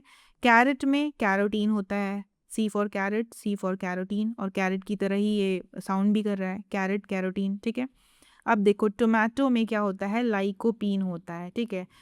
जो लाल टमाटर होते हैं ना वो बेसिकली लाइकोपीन की वजह से होते हैं, ठीक है। तो टोमेटो में लाइकोपीन होता है, ठीक है, ये थोड़ा सा अलग है, इसको भी हम याद करेंगे, आगे बढ़ते हैं। टर्मरिक में ज़ैंथोफिल होता है। अब दिमाग घुमाओ, हमने ज़ैंथोफिल कहाँ पढ़ा था, अभी पढ़ा था यहाँ पे पपाया में। पपाया कैसा होता है, थोड़ा सा ऑरेंज येलो कलर का होता है। टर्मरिक कैसा होता है, ऑरेंज येलो कलर का होता है, ठीक है। तो ज़ैंथोफिल पाया जाता है दोनों में, ठीक है। टोमेटो जो है इसका जो रेड कलर होता है वो लाइकोपीन की वजह से होता है, ठीक है, लाइकोपीन, ठीक है। टोमेटो लाइकोपीन याद कर लेना, ओके। नाउ बीटरूट, बीटानिन, ये भी याद हो जाएगा। Then we have had papaya, caricaxanthin या फिर ज़ैंथोफिल, ठीक है। ज़ैंथोफिल तो याद होगा, एंड देन वी हैव पापा एक्स वाला ट्रिक, जिसमें इसमें भी एक्स आ रहा है, तो याद कर लेना, एक तो ज़ैंथोफिल, एक कैरीकैक्साथिन, दोनों में एक्स आ रहा है, दोनों ही पपाया के पिगमेंटेशन के लिए रिस्पॉन्सिबल होते हैं, ठीक है। नाउ प्लांट के एरोमा और केमिकल प्रॉपर्टीज़ की अगर हम बात करें तो देखो अनियन और गार्लिक में जो स्मेल होती है ना, बहुत पंजेंट सी स्मेल होती है, कई लोग बिल्कुल भी सह नहीं पाते हैं जैसे मैं। तो ये जो स्मेल होती है बेसिकली वो किसी केमिकल की वजह से होती है। तो कौन से केमिकल की वजह से होती है? सल्फर। सल्फर मैंने आपको बता रही हूँ, ठीक है। तो सल्फर होता है इसमें, ठीक है, एस फॉर सल्फर। गार्लिक और अनियन की जो डिस्टिंक्टिव स्मेल होती है वो सल्फर की वजह से होती है। इसमें एक और इम्पॉर्टेंट चीज़ याद कर लेना कि जब हम कहते हैं ना कि प्याज को हम काटते हैं तो हम ही रोते हैं, तो वो बेसिकली एक केमिकल रिलीज हो रहा होता है जिसको हम बोलते हैं सल्फेनिक एसिड। सल्फर से याद रहेगा, इजी है। नाउ कैप्सिसिन एक इम्पॉर्टेंट केमिकल है। ये किस लिए रिस्पॉन्सिबल होता है? जब हम मिर्ची खाते हैं तो कैसे करते हैं? ऐसे करते हैं ना, मिर्ची खाते हैं तो बहुत हीट सेंसेशन होती है। तो कैप्सिसिन, कैप्सिसिन आप प्रोनाउंस कर रहे हो कैसे? कैप्सिसिन, यानी ये मिर्ची से इमेजिन कर लेना, ठीक है। एंड इसको नापने के लिए जो स्केल यूज होता है वो भी अगेन स्कोवाइल, स्कोवाइल ऐसे याद कर लेना, ठीक है, एक जैसा प्रोनाउंस कर रहा है। Now talking about fibres and rating. देखो रेटिंग एक प्रोसेस होता है ना जो बेसिकली जैसे जूट वगैरह हो गया, तो इसको जब एक्सट्रैक्ट किया जाता है तो उसके ऊपर कुछ लेयर होती है ऐसी जो बहुत स्टिकी सी होती है, जिसकी वजह से वो पूरा का पूरा ही मटेरियल सड़ सकता है।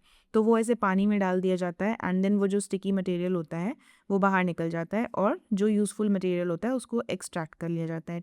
सो आपको ये याद करना है कि रेटिंग किस चीज़ में हो सकती है। जैसे PYQ बेसिस पे अगर देखा जाए तो वो मैच द कॉलम्स में ऐसे करके 2-3 चीज़ें लिख देते हैं, तो उसमें रेटिंग में आगे होगा जूट, ठीक है। तो आपको ये पता होना चाहिए कि सन, हेम्प और जूट में रेटिंग की जा सकती है या फिर ये रिलेटेड टू फाइबर्स है, ठीक है।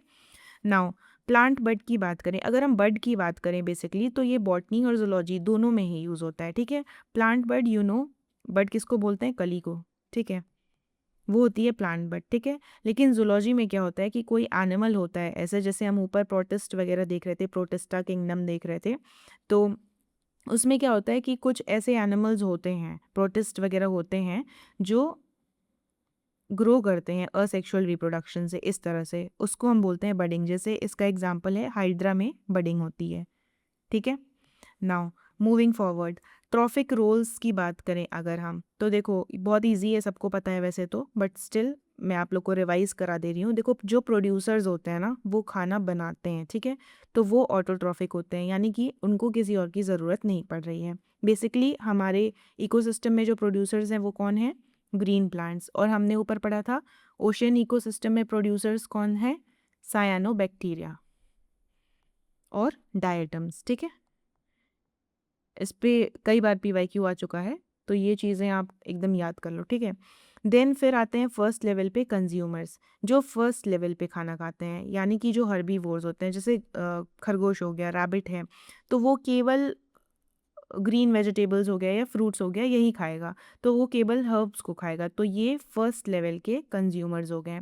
देन वी हैव कार्निवोर्स, ठीक है, जैसे टाइगर वगैरह है, तो वो रैबिट को खा ले रहा है, तो ये हो गए सेकेंड लेवल के कंज्यूमर्स, ठीक है। देन एक टर्म आता है डीकम्पोजर्स। देखो डीकम्पोजर्स का क्या काम होता है? बेसिकली ये डीकम्पोज करते हैं। अब क्या डीकम्पोज करते हैं? जैसे जो डेड एनिमल्स हो गए या फिर लीव्स वगैरह हैं प्लांट्स की, तो इनको डीकम्पोज करके वापस इनका जो न्यूट्रिएंट है वो सॉइल में पहुंचा देते हैं डीकम्पोजर्स, ठीक है। सैप्रोफाइटिक का मतलब ही होता है बेसिकली जो सड़ी हुई चीज़ों को पे फीड करता है, बेसिकली उसको अपना खाना बनाता है, ठीक है। सो प्रोड्यूसर्स जो हैं वो ऑटोट्रॉफ होते हैं and then we have consumers जो हेट्रोट्रॉफ होते हैं, बिकॉज ये दूसरे पे डिपेंड करते हैं अपने न्यूट्रिशन के लिए। And then we saw decomposers को हम बोलते हैं सैप्रोट्रॉफ, ठीक है। देखो हमने बात की थी साइनोबैक्टीरिया एंड डायटम्स जो हैं वो ओशंस के फूड चेन में प्राइमरी प्रोड्यूसर्स होते हैं, ठीक है। Now coming to kingdom Animalia, animals की बात करते हैं, ठीक है। इसमें जितने भी वर्टिब्रेट्स और इनवर्टिब्रेट्स होते हैं सारे ही आते हैं। वर्टिब्रेट्स जिनकी स्पाइन होती है, मतलब रीढ़ की हड्डी होती है बेसिकली, इनवर्टिब्रेट्स में ये नहीं होती है, बट एनिमल्स होते हैं वो, तो वो किंगडम एनिमेलिया में आते हैं। मल्टी सेल्यूलर होते हैं, यूकैरियोटिक ऑर्गेनिजम्स होते हैं, एडवांस होते हैं ये, ठीक है। नाउ अब फाइलम्स की बात करते हैं। ऊपर हमने क्लासिफिकेशन की ऑर्डर की बात की थी ना, तो किंगडम के बाद राजा के बाद क्या आया था? प्रजा। किंगडम के बाद क्या आया? फाइलम, ठीक है। तो अब एनिमल किंगडम में कई सारे फाइलम्स होते हैं। अगर हम ऑर्थोपोडा की बात करें, देखो पोडा मतलब होता है पैर, ठीक है, लेग्स, पी से पोडा, पी से पैर, ठीक है। ऑर्थो मतलब होता है 100, तो हम कहते हैं ऑर्थोपोडा मतलब जिनके बहुत सारे पैर होते हैं, ठीक है। तो ये लार्जेस्ट फाइलम होता है एनिमल किंगडम में, ठीक है। इसमें लगभग 2/3 of all the known species of animals इसमें आ जाती हैं, ठीक है। देन एक क्लास होता है एरिकनाइडा, ये ऑर्थोपोडा की ही क्लास होती है, ठीक है। क्या ऑर्डर, हमने एक बार रिवाइज कर लेते हैं, क्या ऑर्डर था? Kingdom, phylum, class, order, family, genus and species, ठीक है। ये ऑर्डर था हमारे क्लासिफिकेशन का। तो ऑर्थोपोडा फाइलम में ही एक क्लास होती है एरिकनाइडा, जिसमें आपके टिक्स एंड माइट्स आते हैं, ठीक है। ये PYQ था कि टिक्स एंड माइट्स कौन सी क्लास में आते हैं। सो दे कम इन एरिकनाइडा, ठीक है। इनको हम एरिकनाइड्स बोलते हैं, ठीक है। इनकी जो अपेंडेजेस होती हैं वो जॉइंटेड होती हैं और बॉडी जो है बायलेटरली सिमेट्रिकल होती है, ठीक है। नाउ इंसेक्ट्स की बात करें तो हमने ऊपर पढ़ा था कि इंसेक्ट्स जो हैं वो बाई नंबर सबसे ज़्यादा हैं, ठीक है। तो इसमें इनके 3 मेन बॉडी सेगमेंट्स होते हैं, हेड, थोरैक्स एंड एब्डोमेन, ठीक है। और 3 पेयर्स ऑफ लेग्स इनके अंदर होते हैं। इसमें टर्माइट्स आ जाते हैं आपके इंसेक्ट्स में। टर्माइट मतलब क्या होता है? दीमक होता है, ठीक है। इन्हीं को हम वाइट एंट्स भी बोलते हैं, ठीक है। देन ये एग्जाम्पल्स हैं जो आपको याद करना है। सिकाडा हो गया, फ्रॉग होपर तो याद होगा, ग्रास होपर से आप रिलेट कर पाओगे। पॉन्ड स्केटर होगा। देखो ये बहुत कंफ्यूजिंग नाम होते हैं जो एग्ज़ाम में ना, जब बहुत सारे नाम ऐसे लिखे रहेंगे ना, तो आप समझ नहीं पाओगे कि पॉन्ड से रिलेटेड है तो ये कोई फ़िश तो नहीं है। तो इसलिए ये नाम आपको याद करना है, ठीक है। सिकाडा हो गया, फ्रॉग होपर हो गया, पॉन्ड स्केटर हो गया, ये सब इंसेक्ट्स हैं, ठीक है। एंड इंसेक्ट्स जो हैं वो उसमें रेस्पिरेशन कैसे होता है? ट्रैकियल सिस्टम्स, बहुत सारी ट्यूब्स होती हैं, वो उनको हम बोलते हैं ट्रैकियल सिस्टम, उसके थ्रू ये रिस्पायर करते हैं। मॉस्किटोज़ में बेसिकली केवल फीमेल ही हैं जो ब्लड को सक करती हैं। दैट मीन्स लड़कों को तो ये याद ही रहेगा हमेशा, फीमेल्स ही खून चूसती हैं, ठीक है। सो मूविंग फॉरवर्ड, अब देखो एकाइनोडर्मेटा फाइलम की बात करें तो इसमें क्या होता है? बेसिकली इसका मतलब ही ये होता है कि हार्ड स्पाइनी कवरिंग या स्किन इनके पास होती है, ठीक है। और बेसिकली ये मरीन एनिमल्स होते हैं, ये आपके ओशंस वगैरह में पाए जाते हैं, ठीक है। देखो अब इसमें एक आप रेडियल सिमेट्री पा सकते हो, जैसे कि स्टारफिश होती है, इस तरह से स्टारफिश होती है। अब इसको बीच से यहाँ से कट कर दोगे तो ये इधर भी इक्वल पार्ट में आया और इधर भी इक्वल पार्ट में आया, इसी को बोलते हैं हम रेडियल सिमेट्री, ठीक है। तो इसका एग्जाम्पल है starfish, sea urchins, sand dollars, sea cucumbers and sea lilies, ठीक है। देन एकाइनोडर्म्स जो हैं वो जनरली ओवीपैरस होते हैं। वर्ड्स होते हैं ना, इनकी मीनिंग बहुत ज़्यादा इंपॉर्टेंट हो जाती है, जैसे ओवीपैरस, वीवीपैरस। एग्जाम में कई ऐसे मल्टीपल लाइनर्स होंगे, उसमें किसी स्पीशीज़ का नाम बता देगा कि ये ओवीपैरस है या वीवीपैरस है, फिर सोचते रह जाओगे आप कि ये क्या होता है। सो देखो ओवीपैरस बेसिकली वो होता है जो भी ऑर्गेनिजम्स बेसिकली अंडे देते हैं, जो अंडे देते हैं एंड देन बाहर अंडों से बच्चे निकलते हैं, तो उनको हम बोलते हैं ओवीपैरस। एंड वीवीपैरस उनको बोलते हैं जो डायरेक्टली यंग वंस को रिप्रोड्यूस करते हैं, ठीक है। सो अब इसको याद कैसे करना है? देखो एग्जाम में यही सब वर्ड्स बहुत ज़्यादा कंफ्यूज कर देते हैं, अभी भले ही आपको याद हो जाए। तो इसका बेसिक सा एक फंडा है, ओ अंडा ऐसा दिखता है, तो ओवीपैरस मतलब जो अंडे देते हैं, ठीक है। देन स्टारफिश की अगर हम बात करें, देखो अभी हमने पढ़ा कि ये फाइलम एकाइनोडर्मेटा में आता है स्टारफिश, ठीक है। जस्ट बिकॉज इसके नाम के आगे फिश लगा है, ये ट्रू फिश नहीं होती है, ठीक है। इसको एकदम स्टार बना के याद कर लो कि ये स्टार फिश नहीं होती है, ठीक है। ये एकाइनोडर्मेटा में आती है एंड ये फिश नहीं होती है, ठीक है। Now coming to phylum Mollusca. अब देखो इसमें एग्जाम्पल में आपको याद करना है ऑक्टोपस एंड कटल फिश जो है ये फाइलम मोलस्का में आती है, ठीक है। देखो कटल फिश, मान लो ऐसे इमेजिन कर लो कि ऑक्टोपस और कटल फिश आपस में कडल कर रहे हैं, ठीक है। ये दोनों हो गए मोलस्का फाइलम के, ठीक है। बेसिकली मोलस्का फाइलम में होता क्या है कि ये सॉफ्ट बॉडीड एनिमल्स होते हैं, बट 8 आर्म्स होती हैं इनके पास and they belong to class cephalopoda. Octopus जो है वो सिफेलोपोडा क्लास का है। सिफेलोपोडा मतलब बेसिकली जिसका सिर पैर से जुड़ा हो, सिफेलो मतलब सिर एंड पोडा मतलब पैर, ठीक है। इस तरह से होता है आपका ऑक्टोपस, ठीक है। तो इसको ये सेफेलोपोडा क्लास में आता है, ठीक है। अब ऑक्टोपस को ही हम डेविल फिश भी कहते हैं। देखो देखने में इतना सुंदर लगता है, लेकिन डेविल फिश क्यों कहते हैं? इसके पास कुछ भी जाता है ना, इतनी ज़ोर से ये जकड़ेगा कि फिर वो उसको छोड़ता नहीं है, ठीक है। तो ये डेविल का ही तो काम है। तो ऑक्टोपस को ही हम डेविल फिश भी बोलते हैं, ठीक है। ऑक्टोपस और कटल फिश आपस में कडल कर रहे हैं, दोनों फाइलम मॉलस्का के हैं, ठीक है। अब देखो एनिमल्स में अगर हम ब्लड टेम्परेचर की बात करें तो जो वार्म ब्लडेड एनिमल्स होते हैं उनको हम बोलते हैं होम्योथर्मिक, और जो कोल्ड ब्लडेड एनिमल्स होते हैं उनको हम बोलते हैं एक्टोथर्मिक, ठीक है। वार्म ब्लडेड क्या होते हैं? देखो ये क्या करते हैं ना कि एक स्टेबल बॉडी टेम्परेचर मेंटेन करते हैं अपना, ठीक है, मेटाबॉलिक प्रोसेस वगैरह की हेल्प से, ठीक है। जैसे कि प्राइमरी बर्ड्स हो गई और मैमल्स हो गए, ठीक है। अब इनमें बेसिकली इम्पॉर्टेंट चीज़ क्या होती है कि इनका जो बॉडी टेम्परेचर होता है वो हमेशा कांस्टेंट रहेगा। जैसे आप हो, बाहर ठंड पड़ रही है, माइनस में टेम्परेचर है या कितनी भी गर्मी पड़ रही है, आपका टेम्परेचर बॉडी का चेंज नहीं होगा, ठीक है, कांस्टेंट रहेगा, ठीक है। तो उनको हम बोलते हैं warm blooded animal. Now will talk about ectothermic. देखो again letter association, ecto cold blooded, ecto cold blooded, ठीक है। ऐसे एक याद कर लो ना तो दूसरा अपने आप एग्जाम में याद। तो एक्टोथर्मिक जो कोल्ड ब्लडेड एनिमल्स होते हैं उनका जो बॉडी का टेम्परेचर है वो बाहर के टेम्परेचर पर डिपेंड करता है। जैसे बाहर अगर टेम्परेचर बहुत ज़्यादा है तो वो स्टेबल करने के लिए अपने बॉडी का टेम्परेचर थोड़ा कम करेंगे या फिर बढ़ाएंगे, ताकि वो स्टेबिलिटी उनके वो मेंटेन कर सकें, ठीक है। तो उनका बॉडी टेम्परेचर बाहर के टेम्परेचर पे डिपेंडेंट होता है, इसी को हम बोलते हैं कोल्ड ब्लडेड एनिमल, ठीक है। Now warm blooded animals we saw कि वो अपना बॉडी टेम्परेचर हमेशा कांस्टेंट रखते हैं, ठीक है। Now then we have a category of nocturnal animals. इनको बेसिकली हम बोलते हैं निशाचर, जो रात में विचरते हैं या रात में एक्टिव रहते हैं बेसिकली, ठीक है। यानी दे कैन हंट, मेट और generally are active after dark. उनको हम नॉकटर्नल एनिमल्स बोलते हैं, ठीक है। तो जैसे अभी यूपीएससी में ऐसे बहुत सारे क्वेश्चंस आते थे कि किसी भी स्पीशीज़ का नाम दे देते थे और उसके बीच में ये नॉकटर्नल डाल दिया या वीवी पेरिस डाल दिया, ओवी पेरिस डाल दिया। तो इन वर्ड्स की मीनिंग आपको पता होनी चाहिए सो दैट आप कॉम्प्रिहेंड कर पाओ कि किस एनिमल की बात करी जा रही है और उसका बिहेवियर कैसा हो सकता है, ठीक है।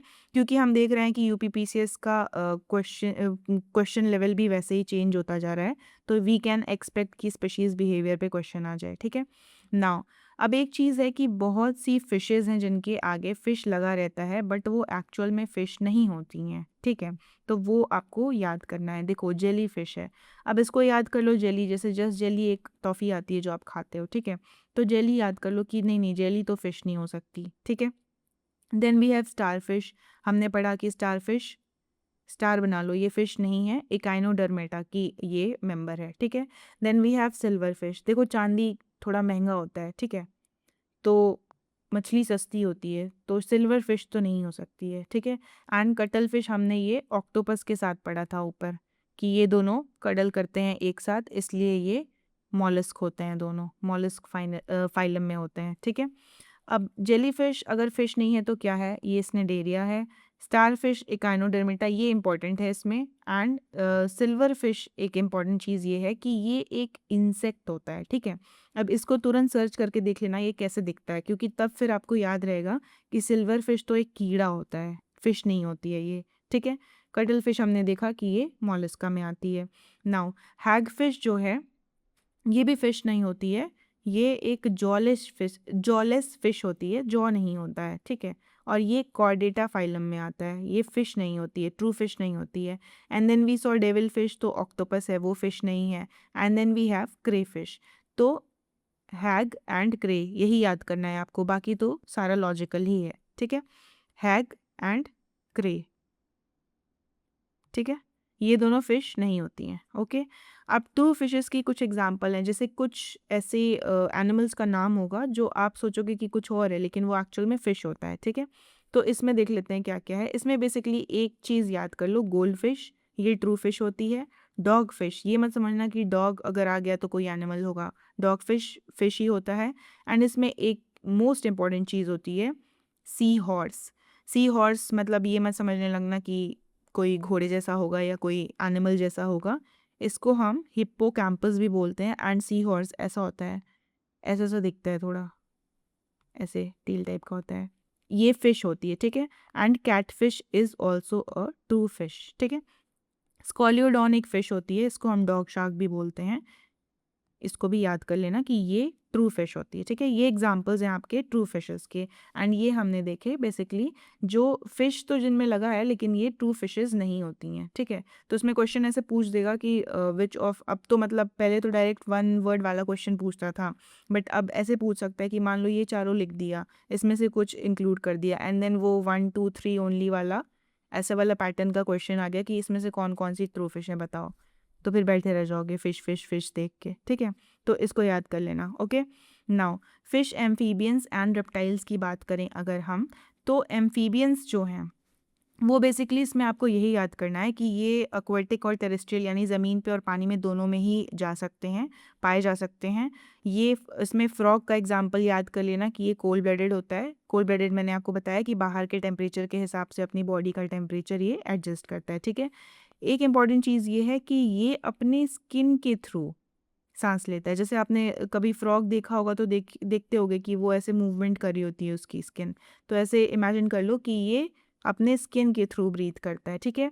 एंड इसके पास 3 चैम्बर्ड हार्ट होता है। फ्रॉग कैसा होता है, कुछ इस तरह का होता है ना, पीछे से ऐसे देखो तो समझ लो 3 हार्ट है इसके पास, 3 चैम्बर्ड हार्ट है इसके पास, ठीक है।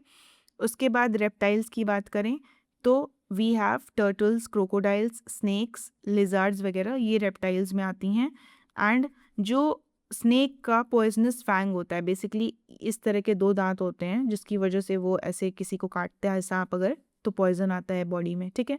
तो ये एक तरह के दांत होते हैं, उसके मैक्सिलरी टीथ का ही मॉडिफाइड फॉर्म होता है, ठीक है।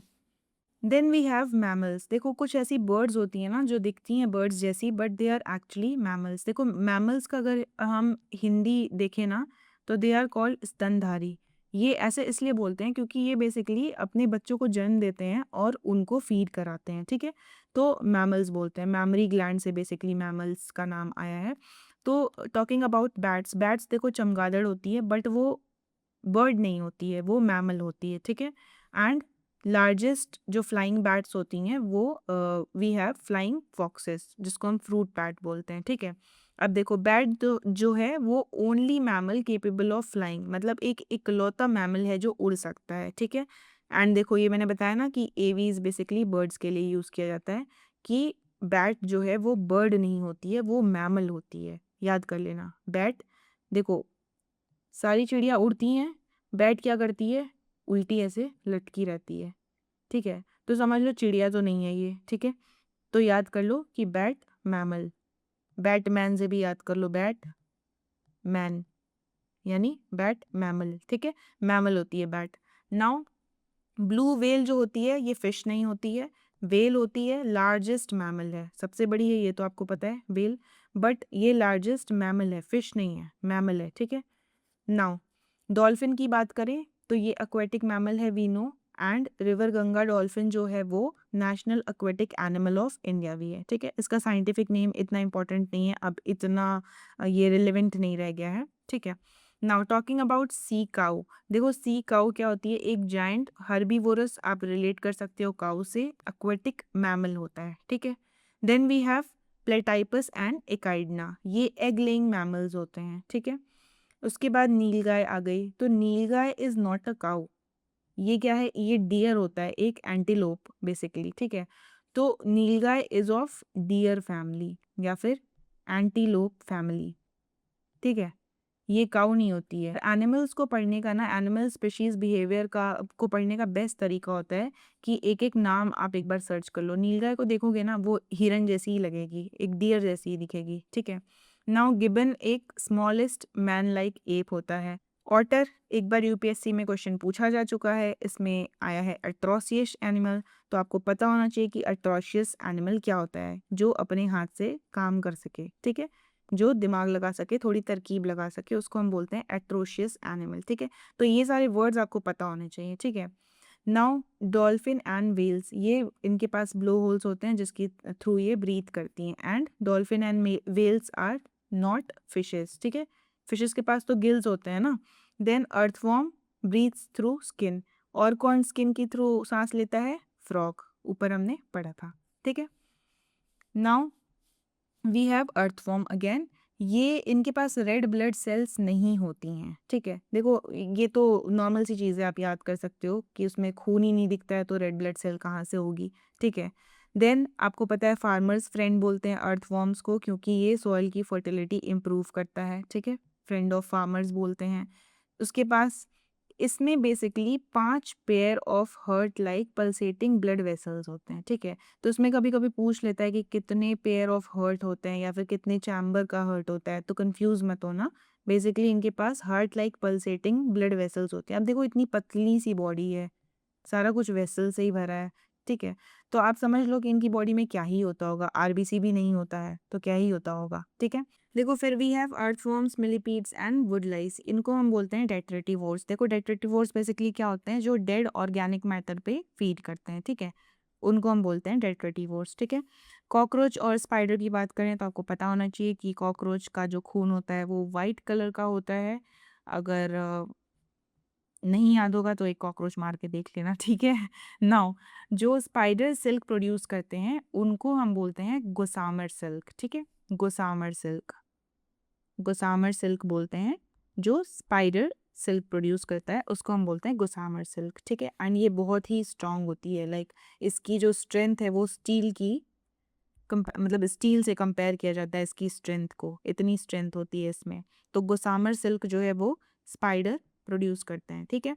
नाउ एक फिनोमिनन है बायोल्यूमिनेसेंस, ठीक है। देखो बायो मतलब लिविंग, और मतलब लिविंग थिंग कोई भी, ल्यूमिन मतलब लाइट। तो कोई एक ऐसी फिनोमिना जहाँ पे कोई भी लिविंग बीइंग लाइट एमिट कर रहा है उसको हम बोलते हैं बायोल्यूमिनेसेंस, ठीक है। नाउ अब हमने ये पहले भी देखा है कि डॉल्फिन और व्हेल्स जो हैं वो ब्लो होल्स के थ्रू अपना रेस्पिरेशन कंप्लीट करते हैं, मतलब वो सांस लेते हैं, ब्रीथ करते हैं, ठीक है। अर्थवॉर्म और फ्रॉग जो हैं वो स्किन से ब्रीथ करते हैं। एंड इंसेक्ट के पास ट्यूब लाइक ट्रैकियल सिस्टम्स होते हैं, ठीक है। ऑक्टोपस हमने पढ़ा था कि वो मॉलस्क होता है, इसको हम डेविल फिश भी बोलते हैं। एरिकनाइड्स में टिक्स एंड माइट्स होते हैं। देखो ये ना बेसिकली मोस्ट रिपीटेटेड क्वेश्चंस हैं जिनको बार बार रिपीट किया गया, मल्टीपल एग्जाम्स में पूछा गया है, ठीक है। तो ये इसलिए क्विक रेफरेंस दिया हुआ है लास्ट में। देन टर्माइट्स को हम वाइट एंड्स भी बोलते हैं। फिर हमने पढ़ा स्पाइडर जो सिल्क प्रोड्यूस करता है उसको हम गोसामर सिल्क बोलते हैं। कॉकरोच में वाइट ब्लड होता है। Earthworm are the animals without red blood cell. Whales are the largest mammal, blue whale belongs to mammal group. Bat जो है आपका बर्ड नहीं होता है, दिस इज मैमल, ठीक है। And then dolphins are classified in mammals only. Gibbon जो है वो स्मॉलेस्ट मैन लाइक एप है। नीलगाय डियर है, गाय नहीं है। फ्रॉग कोल्ड ब्लडेड है एंड 3 चैम्बर्ड हार्ट होते हैं इसके पास। अब देखो ये मैंने कुछ टर्म्स नोट कर दिए हैं जो आप नोट कर लेना या समझ लेना, या फिर ऐसे आप कमेंट सेक्शन में भी डाल सकते हो कि दोबारा आप रिवाइज कर सको, ठीक है। देखो म्यूचुअलिज्म क्या होता है? बेसिकली ये ना ये जो टर्म्स हैं वो इकोलॉजिकल इंटरैक्शंस बताते हैं कि दो ऑर्गेनिजम्स हैं अगर इन्वायरमेंट में तो वो आपस में कैसे इंटरैक्ट कर रहे हैं, ठीक है। तो मान लो दो दोस्त हो सकते हैं कि दोनों एक दूसरे को फ़ायदा पहुंचा रहे हैं, यानी कि प्लस प्लस, तो उसको हम बोलते हैं म्यूचुअलिज्म, ठीक है। कॉमेंसलिज्म में क्या होता है कि एक को फ़ायदा होता है बट एक को कोई इफेक्ट नहीं होता है, ना उसको नुकसान होता है ना उसको फ़ायदा होता है। एमेंसलिज्म में इसका उल्टा होता है कि एक को कोई फ़ायदा नुकसान नहीं हो रहा है लेकिन एक का नुकसान हो रहा है, ठीक है। पैरासिटिज्म में क्या होता है? ऑब्वियसली अगर पैरासाइट है किसी होस्ट पे है तो वो होस्ट को एक्सप्लॉइट करेगा, तो एक को फ़ायदा होगा एक का नुकसान होगा। प्रेडेशन में भी सेम चीज़ होती है कि अगर कोई शिकार कर रहा है जानवर दूसरे जानवर का, तो एक जानवर मर जाएगा एंड एक बचेगा, तो प्लस माइनस, ठीक है। एंड देन कंपटीशन, जैसे कंपटीशन में क्या होता है? बेसिकली मान लो यहाँ पे रिसोर्सेज हैं और यहाँ पे बहुत सारे एनिमल्स compete कर रहे हैं, तो एक दूसरे के खिलाफ लड़ रहे हैं बेसिकली, तो दोनों का ही नुकसान होता है कहीं ना कहीं रिसोर्सेज की कमी की वजह से, ठीक है। So on this note ending this lecture. अब देखो आपको टास्क मिल चुका है, आपको टाइम टेबल मिल चुका है, आपको सारी स्ट्रैटेजी मिल चुकी है, सारा मटेरियल आपके सामने है, आपको लेक्चर्स प्रोवाइड कर दिए जा रहे हैं, आपके पास पीडीएफ्स हैं, शाम को आपका टेस्ट भी होता है। All you have to do is पढ़ो, रिवाइज करो, टेस्ट दो, एनालाइज करो, देन रिपीट, ठीक है। अगले 100 दिन के लिए आपको यही करना है। अभी जो एंथुसियाज़्म आपका बना है, अभी जो जोश आपका बना है, वो मैं चाहती हूँ कि आज तो 5वां दिन है, बट अगर मैं 10वें दिन या 50वें दिन या फिर लास्ट के 100वें दिन भी अगर मैं आपसे पूछूँ हाउ इज़ द जोश, तो आपका आंसर हाई ही होना चाहिए। So bye, we will be meeting in next video. Till then keep studying guys, good bye.